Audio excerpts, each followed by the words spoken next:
Today we're discussing Catholic Prophecies for You. This is the second edition of the Catholic Prophecies by Elizabeth Canori Mora, taken from the book Prophecies for Today, as you see here, written by Edward Connor.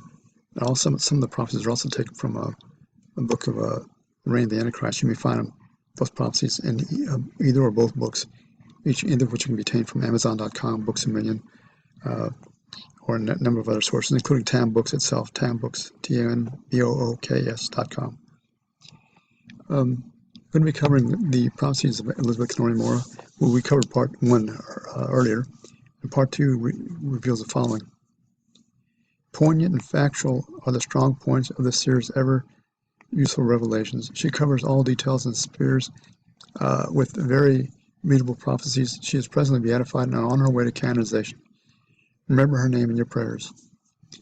Number 1, all men shall rise one against the other, and they shall kill one another without pity.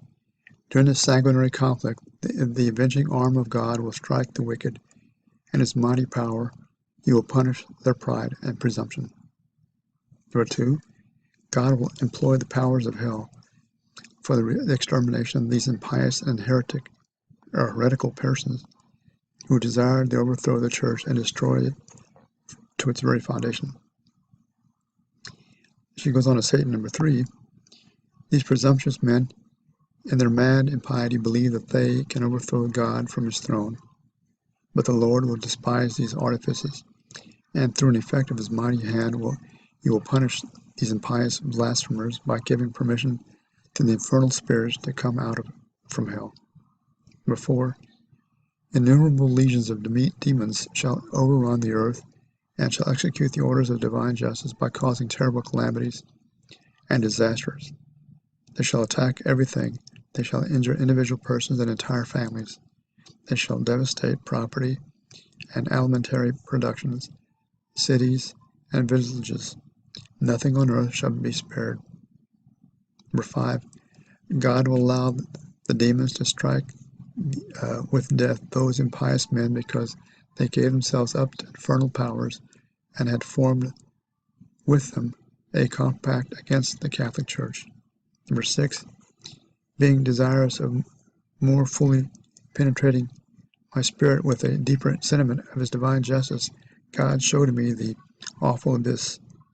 I saw the bowels of the earth, a dark and frightening cavern whence an infinite number of demons were issued forth, who under the form of men and beasts came to ravage the earth, leaving everywhere ruin and blood. Number 7, she says, happy will be the true and good Catholics. They shall experience the powerful protection of the holy apostles St. Peter and St. Paul, who will watch over them lest they be injured, either in their person or property. She pretty much describes her the 3 days of darkness, in which you want to be praying the rosary the entire time and not look outside and be inside your property, door closed and curtains closed. Number 8, evil spirits shall plunder every place where God has been outraged, despised, and blasphemed. The edifices they profaned will be pulled down and destroyed. Nothing but ruin shall remain of them. Number 9, after this frightful punishment I saw the heavens opening and St. Peter coming down again upon earth. He was vested in his pontifical robes and surrounded by a great number of angels who were chanting hymns in his honor, and they proclaimed him as sovereign of the earth. Number 10, I saw also St. Paul descending upon the earth. By God's command he traversed the earth and chained demons whom he brought before St. Peter, who commanded them to return into hell whence they had come. Number 11, a great light appeared upon the earth, which was the sign of the reconciliation of God with man. The angels conducted them before the throne of the Prince of the Apostles, a small flock that had remained faithful to Jesus Christ. Number 12, these good and zealous Christians testified to him the most profound respect, praising God and thanking the apostles for having delivered them from the common destruction, and for having protected the Church of Jesus Christ by not permitting her to be infected with false maxims of the world. Number 13, St. Peter then chose a new pope. The church was again organized. Religious orders were reestablished. The private families of ordinary Christians, through their great fervor and zeal for the glory of God, became like the most exemplary communities. Number 14. Such is a glorious triumph reserved for the Catholic Church. She shall be praised, honored, and esteemed by all men. All men shall become Catholics, and shall acknowledge the Pope as the vicar of Jesus Christ.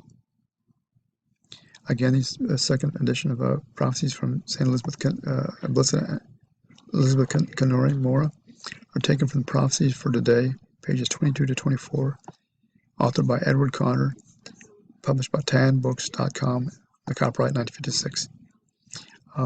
You can obtain these books from any source, Amazon, Books A Million, Barnes & Noble, etc. This thus concludes the Prophecies of Elizabeth Canori Mora, Part 2. Thank you.